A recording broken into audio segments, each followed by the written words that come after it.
Today, I'm gonna show you the how, when, and why of forehand drive, so that way you can level up your drive and use it to get you free points on your serve. First, I'm gonna show you how to hit your drive, starting with the preparation. The most important part of your drive is how you prepare for it. That begins with taking your paddle back, setting your body, and taking care of that backswing nice and early so that way you're ready to go. So the first thing we're gonna do when we recognize that we're getting a forehand drive is something called a unit turn. A unit turn is when we're taking our paddle back in preparation to hit the shot.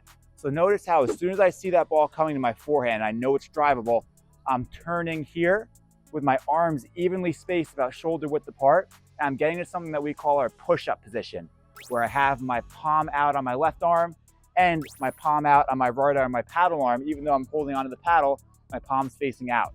What this push-up position does here is it keeps me balanced because I have both arms out and evenly spaced. What I see so many players doing is taking the paddle back with their non-dominant side, in my case, my left side, down. When I do this, I'm gonna lose balance. So when I go to swing, I'm gonna swing down. Instead, I wanna make sure that I'm using both arms together in unison with my left arm nice and straight, out in that push-up position so I can maintain balance as soon as I recognize the ball. I'm also using my left side to rotate. So when I turn my left arm, I'm turning my whole body so that I can uncoil when I finally do go for my swing. So I'm coiling up in that unit turn, push-up position, nice 90-degree turn with the court. So open, turn 90 degrees, push-up position. That's the first bit of preparation we're gonna do to get ready to hit our drive. If you wanna get a reliable rating so that way you can track your progress as you get better, the best rating and the official rating of the Pickleball Clinic is the UTRP rating. UTR has proven their technology in tennis for years. I was a Division I college tennis player myself, and that was the only rating that we ever really used in high-level tennis. They're now using that same technology in pickleball, so that way we can all get super accurate ratings. With all the systems out there, it's so important that we have a rating that truly reflects our abilities, and UTR is really the only one that can accurately show you how you're improving, what your level is, and how good of a pickleball player you can be. Once we get into that unit turn, now we're looking to move forward into the ball. So after I make my turn, I'm gonna step forward with my left foot. So I get fully sideways into a closed stance. From here, I wanna be in a closed stance so that way I can get my momentum going forward when I go to hit. So when I turn, step and close, I'm gonna be able to swing and get forward momentum that carries me forward up into the court. If I use an open stance, that's good for getting spin, but the problem is when I swing from here, I come more across. So I end up getting my weight back and not into the court, so I can't crash behind my drive and clean up on the next one if my opponents pop it up. So I wanna go unit turn, step in, so that way when I go to swing, I'm gonna have nice forward momentum into the court that will carry me up to the kitchen. Step one, unit turn and push-up position. Step two, get closed into the court. So now once I'm here, I'm ready to prepare for my drive. So from here, we're gonna make sure that we're bending our knees and dropping the paddle down. So I have to get under the ball if I wanna get topspin. Topspin is absolutely key on your drives because it gets the ball to dip. So when I come from here, I'm gonna drop under the level of the ball. Notice how my arms are moving together. So my left arm is still up, keeping me balanced.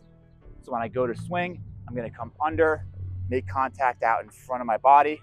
My left arm is still up, it's not down, it's up, keeping me balanced. And I'm gonna finish with a 90-degree turn right in towards the court. So that's gonna be our 3 steps.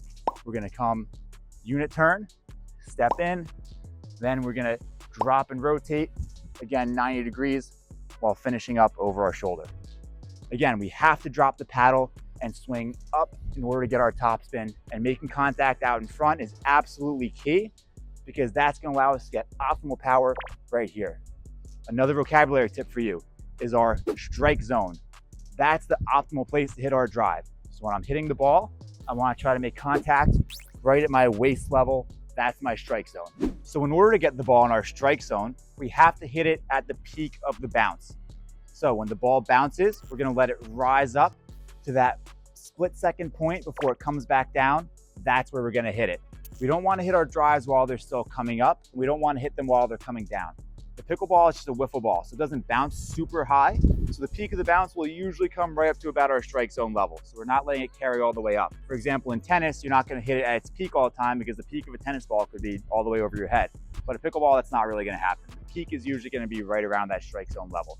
So when you're preparing for your drive, you always want to try to time your contact with the peak of the bounce. It's also usually going to be harder to hit the ball when it's moving up or moving down because there's just more motion going on. If you hit the ball at the peak, it's not moving quite as much. So that way it's easier to time. The more motion there is, the harder your timing is. So I'm going to time it right at the peak, and that's when I'm going to step in and hit. So as soon as I see that ball rising, I'm going to start swinging. So I make contact right at the peak of the bounce.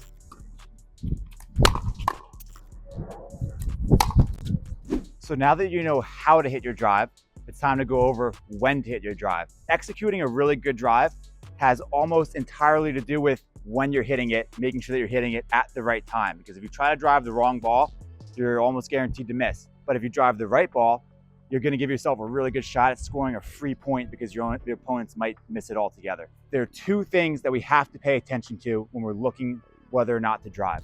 The first one, the most important one, is the height of the ball.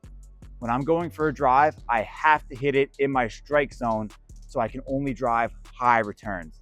The reason for that is because I can't get enough power if I'm hitting below my knees. If I'm swinging and contacting the ball down here, I'm not going to be able to get optimal power. And also, the lower I hit it, the more I have to open up my paddle face. So when I hit from down here, the ball has to come up off the paddle. It's going to be an easy slam for my opponent. If I hit it high, I'm going to grab it right in my strike zone, which you just talked about. It allows me to get it in front of my body, swing through, and get maximum power and spin. So I'm only going to drive high returns. So if I get this ball low and it comes down below my knees, that's going to be where I'm going to drop it. Because if I drive this one, it's going to go high and my opponent can slam it. So I'm not going to drive the ball below my knees. I have to wait for a nice high return that bounces up so I can step into it. And the second when is to make sure that you're driving when you can hit with your weight going forward. We cannot drive when our weight is going backwards. If I drive off my back foot where my weight's coming backwards, my paddle face is going to open up and the ball is going to pop up. I'm either going to miss or get slammed. So if I want to drive, I have to contact the ball with my weight going forwards into the court so I can keep my paddle face nice and square, flat towards my target. So I'm only going to drive balls where I have that room to move into it. So if I end up here after my serve and my opponent gives me a really deep return, I can't drive because I'm falling backwards. So I have to make sure that I give myself that extra space. So I only want to drive shots that I can step forward into. And the bonus when to hit your drive is when your opponent hits you a slice return. When they slice the ball and it's approaching you, it's spinning backwards relative to your body, which is the same direction your top spin is going to spin. So my slice coming towards me is going to go this way. When I hit my forehand drive, it's going to go that way too. So the slice is going to translate into top spin, which means I can get extra spin, which means that ball is going to tank over the net and dip below my opponent's knees. The best time to hit a drive is when you're confident you can get it below your opponent's knees, because if they hit it below their knees, they're hitting it below the net. When they're hitting it below the net, they have to open up their paddle face. When you open up the paddle face, the ball pops up. So whenever your opponent gives you a slice, even if it's a little bit lower than a ball you might normally drive, that's still a good opportunity to go for a top spin drive because you can be more aggressive off that ball. Just remember, you have to aim a little bit higher to account for the extra top spin. Top spin brings the ball down, so we have to give ourselves a little more margin for error when we have extra spin. Here's a slice return that I'm gonna drive to create extra top spin.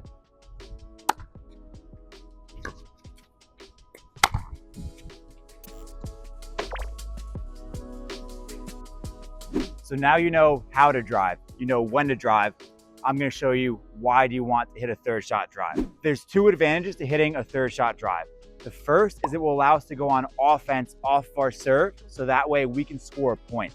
If your opponent gives you a really weak return, a high short return that you can lay into, you're very likely to be able to score a point, if not on that shot, the next one or the one after. It gives you a very big offensive opportunity that you can use to score.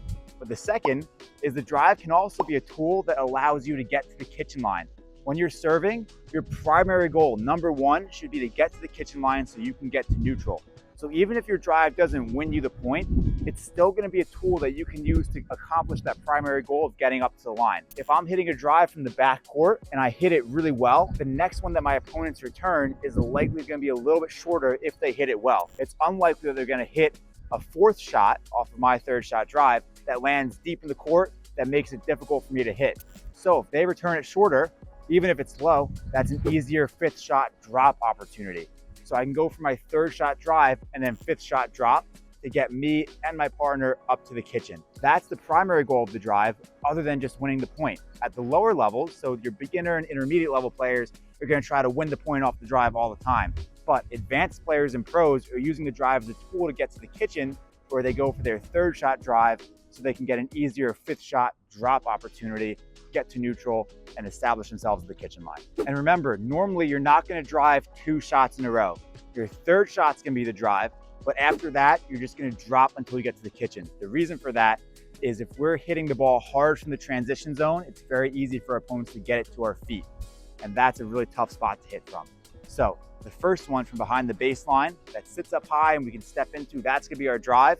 As we move forward to get closer to the net, we want to go back to our drops, so that way it's easier for us to get to neutral. Here's an example of using my drive as a tool to get to the kitchen.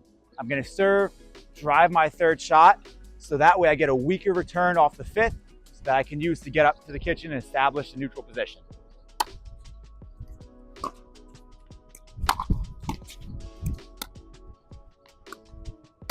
So notice how my partner there returned my drive, shortened the court, that allowed me to hit a drop and then establish myself at the line. Once I'm at the line, we're neutral, the dink battle can begin, and I can wait for a good opportunity to win the point.